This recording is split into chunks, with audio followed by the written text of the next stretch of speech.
Hello everyone, my name is Vivek Sharma and in this video we will be discussing about four major articles. In the first article we will be talking about क्रॉसपैथी. अभी recently Maharashtra में कुछ doctor protest कर रहे हैं. We will be talking about that. Then we will be talking about epigenetics और इसमें genetics medallion का क्या रोल है. We will be talking about that. Then unconditional cash transfer के बारे में थर्ड आर्टिकल है. असम के फ्लड्स के बारे में लास्ट आर्टिकल है. तो अभी क्या हुआ कि भाई रिसेंटली गवर्नमेंट प्रमोट कर रही है कि भाई आयुष स्कीम में जो आपके ट्रेडिशनल मेडिसिन को प्रमोट किया जाता है, अब ऐसे ही जो ये ट्रेडिशनल मेडिसिन के प्रैक्टिशनर्स हैं इनको भी पावर दी जाए कि ये एलोपैथी की दवाइयों को रिकमेंड कर सके. तो महाराष्ट्र में कुछ आपके होम्योपैथिक के ट्रेंड डॉक्टर्स के रजिस्ट्रेशन को लेके कुछ कंसर्न रेज किया गया एंड इस वजह से हम इसके बारे में डिस्कस कर रहे हैं. तो आयुष का मतलब है आयुर्वेद, योगा, नेचुरोपैथी, यूनानी, सिद्धि एंड होम्योपैथी. अब यहां पे ये कहा जाता है कि भी क्रॉसपैथी एक ऐसी प्रैक्टिस है जहां पे एक प्रैक्टिशनर जो अपनी ट्रेडिशनल मेडिसिन सिस्टम है उसके अलावा भी एलोपैथिक की दवाइयों को रेकमेंड कर सकता है. एंड कहीं ना कहीं मिक्सोपैथी की अगर बात की जाए तो ये आपकी फ्रिक्वेंटली यूज की जाती है, लाइक जैसे इंडियन मेडिकल एसोसिएशन है इनके द्वारा कि ऐसी पॉलिसी को जहां पे ट्रेडिशनल मेडिकल सिस्टम को हम इसके साथ ब्लेंड करना चाहते हैं. तो ये कहा जा रहा है कि भाई देखो, एक बात तो ये है कि भाई हेल्थ केयर की वर्कर्स की हमारे यहाँ पे शॉर्टेज है, खासकर रूरल एरिया में. तो वो शॉर्टेज को हम कम कर सकते हैं अगर हम प्राइमरी हेल्थ केयर सेंटर्स में इस तरह के डॉक्टर्स को प्रमोट कर सकें. अब दूसरी बात यह है कि भाई जो आयुष का इंफ्रास्ट्रक्चर है वो आपके रूरल एरिया में, अनसर्व्ड एरियाज में ज्यादा है. तो इन एरिया में ये कहीं ना कहीं गवर्नमेंट की जो हेल्थ पॉलिसीज हैं उसको प्रमोट करने में हेल्प कर सकते हैं. एंड वैसे भी national health policy and central council of Indian medicine ये अक्सर ट्रेडिशनल डॉक्टर्स की कुछ बेसिक ट्रेनिंग को इंश्योर करते हैं जहां पर इमरजेंसी और सर्जिकल प्रोसीजर को ये अपना सकें. अब कहा जाता है कि भी पूनम वर्मा वर्सेस अश्विन पटेल एक केस आया था 1996 में सुप्रीम कोर्ट में, और इसमें यह कहा था कि भी अगर कोई होम्योपैथी से क्वालिफाइड डॉक्टर है और वो एलोपैथी की दवाई मार्क करता है तो वो गिल्टी है मेडिकल निग्लिजेंस का. इसके बाद doctor Mukhtiar Chand versus state of Punjab case में यहां पे सुप्रीम कोर्ट ने क्लैरिफाई किया कि भी क्रॉस प्रैक्टिशनर को अगर आपकी स्टेट गवर्नमेंट परमिट करती है तो यस, इसमें वो कहीं ना कहीं ऐसे ड्रग्स को लिख सकते हैं. मेडिकल काउंसिल ने यहां पर यह कहा कि जब तक स्टेट स्पेसिफिक आपकी लीगल एग्जम्पशंस नहीं है तब तक आप नेचुरोपैथी या आप ये कह सकते हो कि आयुर्वेद वगैरह की दवाइयों वाले जो डॉक्टर्स हैं उनको यहां पे इस तरह की एलोपैथिक की दवाई को लिखने की परमिशन नहीं है. अब कहा जाता है कि भी आर्टिकल 21 हमें राइट टू हेल्थ को भी प्रोवाइड करता है जो कहीं ना कहीं आपके राइट टू लाइफ का पार्ट है, बट इसमें ट्रीटमेंट एक ट्रेन डॉक्टर से होनी चाहिए, तो ये चीज आती है. एंड अगर बात की जाए WHO प्रिस्क्राइब करता है 1 डॉक्टर पर 1000 पर्सन्स, तो कहीं ना कहीं उसको हम फुलफिल तो करते हैं बट हमारे को अपने हेल्थ केयर को और ज्यादा बेटर इंप्रूव करना होगा. तो कहते हैं कि भी पेशेंट्स की सेफ्टी का एक रिस्क है अगर इस तरह से शॉर्ट टर्म कोर्स से आप इनको लाइक एलोपैथी की दवाई देने का यहाँ पे परमिशन दे देंगे. कहीं ना कहीं ड्यूअल काउंसिल में रजिस्टर करने का एक कॉन्फ्लिक्ट रहेगा. होम्योपैथिक काउंसिल इसको अपोज करती है एंड कहीं ना कहीं ये आपके रूरल जो डॉक्टर्स हैं उनकी शॉर्टेज को फुलफिल करने के लिए काम नहीं आएगा. तो कहते हैं कि भी देखो, वैसे तो यहाँ पे शॉर्टेज है डॉक्टर्स की, उसको ब्रिज करने में काम आएगा एंड हम फॉर्मलाइज कर रहे हैं इनके प्रैक्टिस को भी, कहीं ना कहीं उसके ऊपर हमारा फोकस है. बट यस, अभी हमें क्या करना चाहिए, रूरल एरिया में एलोपैथिक का अलग से कार्डर बना के उसे स्ट्रेंथन करना चाहिए एंड हमें मिडल लेवल पे हेल्थ केयर प्रोवाइडर्स को एम्पावर करना होगा जहां पे आप कह सकते हैं कि कम्युनिटी हेल्थ ऑफिसर्स हैं, इनको हमें और बेटर यहां पे रोल में इन्विसाज करना होगा. आइए अब बात करते हैं DNA के बारे में.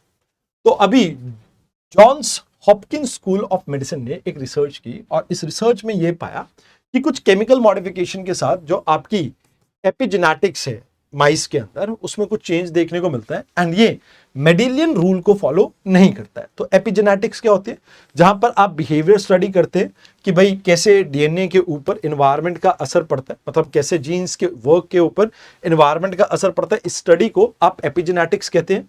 अब जैसे एक एग्जांपल के तौर पे DNA मिथिलाइनेशन है, अब इसमें क्या होता है, मिथाइल ग्रुप के केमिकल को अगर आप टैग कर देते किसी स्पेसिफिक साइट के साथ डीएनए की, तो उसको आप टर्न ऑफ कर सकते हैं, वो आपका जीन रेंडर ही नहीं होगा, शोकेस नहीं होगा। हिस्टोन मॉडिफिकेशन के ऊपर भी आप फोकस कर सकते हैं, जहां पे डीएनए को रैप किया जाता है एक स्पूल लाइक प्रोटीन के साथ, जिसे आप हिस्टोन कहते हैं। अगर ये लूजली पैक है तो कोई दिक्कत नहीं है, आपके जीन्स का एक्सप्रेशन आप नोट डाउन कर सकते हैं, बट कहीं ना कहीं जीन्स अपने आप को एक्सप्रेस नहीं कर पाएंगे अगर ये टाइटली पैक्ड है। ऐसे ही नॉन कोडिंग आरएनए रहते हैं, मैसेंजर आरएनए को अगर आप इसके साथ स्मॉल या लॉन्ग आप नॉन कोडिंग आरएनए को बाइंड कर देते हैं mRNA यानी मैसेंजर आरएनए के साथ, तो यहां पे ये ब्लॉक कर देता है कि भाई ये ट्रांसलेट नहीं कर पाएगा स्पेसिफिक टाइप ऑफ प्रोटीन को। तो कहते हैं कुछ चेंजेस आपके रिवर्सिबल होते हैं, जैसे फॉर एग्जांपल परमानेंट नहीं होंगे, जैसे आप डाइट या स्ट्रेस या किसी भी एक्सरसाइज वगैरह किसी भी चीज के एक्सपोजर में आते हैं तो उसमें शॉर्ट टर्म चेंजेस हो सकते हैं। अब सेलुलर डिफरेंशिएशन भी होता है कि भाई कुछ सेल जो है जो हमारे बॉडी में बनते हैं, अब कुछ सेल आपके हार्ट के बन जाते हैं, कुछ न्यूरॉन के बन जाते हैं, कुछ नेफ्रॉन के बन जाते हैं, कुछ स्किन के बन जाते हैं। तो यहां पे ये डिपेंड करता है एग्जैक्टली आपकी एपिजेनेटिक्स के ऊपर कि वो ऑन एंड ऑफ करके किसी सबसेट ऑफ जीन्स को ये इन सेल्स की डिफरेंशिएशन करवाते हैं। अब हेल्थ एंड डिजीज की बात करें तो अब नॉर्मल एपिजेनेटिक मॉडिफिकेशन के कारण कैंसर जैसी बीमारियां होती हैं। तो कहते कि मेंडेलियन रूल क्या कहता है कि भाई नॉर्मली जो इनहेरिटेड ट्रेट्स होते हैं वो आपके पास ऑन होते हैं जीन्स के थ्रू एक प्रेडिक्टेबल रेशियो में जो पेरेंट से बच्चे के अंदर जाते हैं।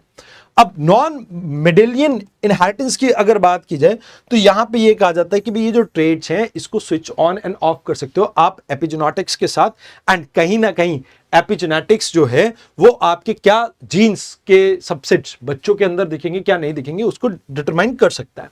तो यहां पे कहा जाता है कि भाई देखो ये पैरा म्यूटेशन क्या होता है कि भाई एक कॉपी ऑफ जीन्स आपकी ट्रांसफर होती है एक एपिजेनेटिक स्टेट के अंदर, जहां पे कुछ जीन्स को आप कह सकते हो कि ओवरराइट कर दिया जाता है या रीराइट कर दिया जाता है, उसको आप पैराम्यूटेशन कहते हैं।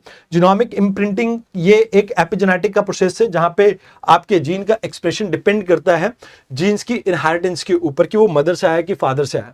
तो कहते हैं कि भाई यहाँ पे इसमें इशू ये है कि भाई अभी इसकी लिमिटेड स्टडी हमारे पास अवेलेबल है, एंड कहीं ना कहीं इस स्टडी में जो सीक्वेंसिंग है उसके ऊपर फोकस किया जा रहा है, बट हर तरह से वो पर्याप्त नहीं है। और वायरल रेमिनेंट जो है जीनोम्स के अंदर कहीं ना कहीं उसके ऊपर भी थोड़ा असर पड़ता है कि भाई उसका स्टडी ठीक से नहीं हो रखा है। तो कहते हैं कि भाई अभी हम नेचुरल पैरामीटेशन को समझने की कोशिश करेंगे, इससे बेटर रिजल्ट मिल पाएंगे, एंड इसमें हम एक नया रिसर्च के अंदर पैराडाइम शिफ्ट देखेंगे जहां पे एपिजेनेटिक्स के ऊपर भी फोकस रहेगा। इंडिया का जीनोम इंडिया प्रोजेक्ट है और इंडिया जीन प्रोजेक्ट है, तो आप इसमें देखते हैं कि गवर्नमेंट जीन्स के ऊपर फोकस कर रही है, बट अभी हमें एपिजीनोम है इसके ऊपर फोकस करना होगा, एंड एपिजेनेटिक्स की क्या थेरेपेटिक वैल्यू हो सकती है कि कैसे एक पर्सनलाइज केयर दी जा सकती है उसके ऊपर हमें फोकस करना होगा। तो ये दो आपके प्रीलिम्स और मेंस के क्वेश्चन हो गए। अब बात करते हैं अनकंडीशनल ट्रांसफर की। ये एक तरह का रेवेन्यू एक्सपेंडिचर है। अभी हुआ क्या कि भाई दिल्ली के अंदर दिल्ली गवर्नमेंट ने ये कहा कि भाई हम महिलाओं को 2500 रुपए देंगे। अब यहां पे ये कहा जा रहा है कि भाई पिछले कुछ सालों में आप ये देख रहे हैं कि भी स्टेट बढ़ चढ़कर रेवेन्यू एक्सपेंडिचर कर रहा है और इससे क्राउडिंग आउट इफेक्ट देखने को मिलेगा, जिससे आपकी कैपिटल इन्वेस्टमेंट जो होगी वो कम हो जाएगी। तो ये एक प्रॉब्लम देखने को मिल रही है। तो कहते हैं कि भाई वैसे तो स्टेट सोशल वेलफेयर डिपार्टमेंट है, नीति आयोग है, ये इन सब और फाइनेंस मिनिस्टर, इन सब लोग ये इस चीज को हैंडल करते हैं। और हमारे डीपीएसपीज में आर्टिकल 39 एंड 41 ये कहते हैं कि भाई स्टेट को यहाँ पे लाइवलीहुड के लिए एंड पब्लिक भलाई के लिए, वेलफेयर स्टेट के लिए, यहाँ पर लोगों को खासकर एल्डरलीज और दिव्यांगजन की हेल्प के लिए ऐसे कुछ स्कीम्स के साथ उनकी हेल्प करनी चाहिए। तो कहते हैं 16th फाइनेंस कमीशन में हमारे को ये पता लगा कि भाई जो सोशल सेक्टर के रेवेन्यू एक्सपेंडिचर है उसका जो पोर्शन है टोटल रेवेन्यू एक्सपेंडिचर का वो ऑलमोस्ट स्टेगनेंट है काफी सालों से। आपका लगभग 44% जो पैसा है वो रेवेन्यू एक्सपेंडिचर में इंटरेस्ट, पेंशन और सैलरी लायबिलिटी के लिए जाता है। एंड अगर आप देखें तो ये जो अनकंडीशनल ट्रांसफर है झारखंड में 10% देखने को मिलता है, बंगाल में 7% एंड कर्नाटका में भी 7% के आसपास देखने को मिलता है बजटरी एलोकेशन का। बट कहते हैं कि भी इससे कहीं ना कहीं जो हेल्थ, एजुकेशन और बाकी सेक्टर्स में पैसा लग सकता था वो आपका कहीं ना कहीं नहीं लग रहा है। फिर फिस्कल बर्डन की बात करें तो स्टेट के ऊपर कहीं ना कहीं इससे इंक्रीज होगा, एंड कहीं ना कहीं जो रोड ब्लॉक यहाँ पे मिलता है। जैसे फॉर एग्जांपल हम एजुकेशन में रिफॉर्म की अभी बात कर रहे हैं, चाहे झारखंड की बात करें, चाहे आप न्यू दिल्ली जंतर मंतर की बात करें, बट कहीं ना कहीं अब एजुकेशन के ऊपर आपको अपनी जीडीपी का 6 से 7% रुपए खर्च करना चाहिए, 6% आइडियली, बट नहीं कर पा रहे because of the revenue expenditure. तो कहीं ना कहीं इससे लोगों के अंदर फ्रस्ट्रेशन तो आता ही है।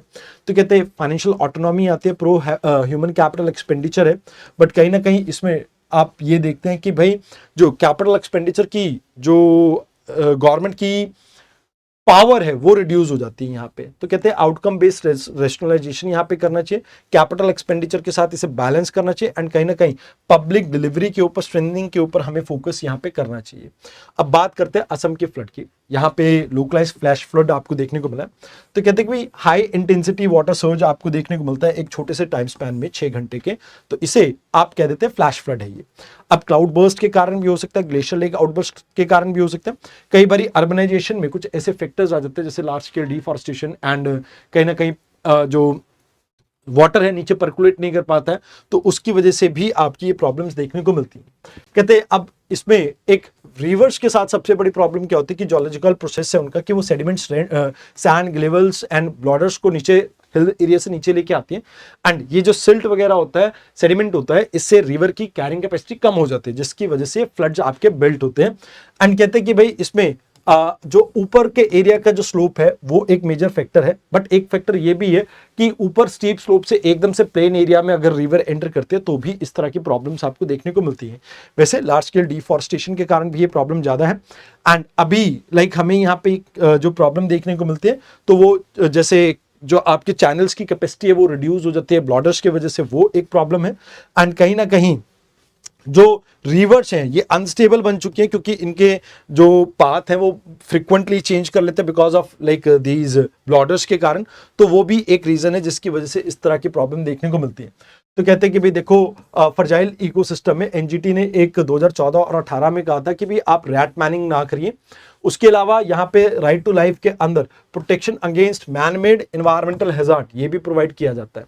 वैसे हमने नेशनल फ्लड कमीशन बनाया था, बट इसमें यह कहा जाता है कि भाई असम में नियरली 40% जो एरिया है वो फ्लड प्रोन है, बट इसके लिए उसके बाद कोई बहुत बढ़िया काम नहीं हुआ है।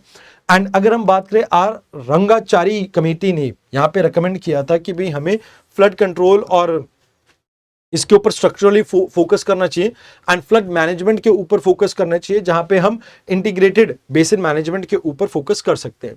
तो कहते हैं कि भाई यहाँ पे सबसे बड़ा चैलेंज ये है कि भाई हमें अभी तक रिस्क की आइडेंटिफिकेशन ठीक से नहीं की है। हमारे यहाँ पे माइनिंग जो इलीगल होती है वो एक बड़ी प्रॉब्लम है, एंड इसके अलावा फ्लड कंट्रोल मॉडल हमारे रिडंडेंट हो चुके हैं, एंड पोस्ट जो फ्लड के सिचुएशन आते हैं कि भी ट्रॉमा की और हेल्थ केयर की, वो एक बड़ी प्रॉब्लम है।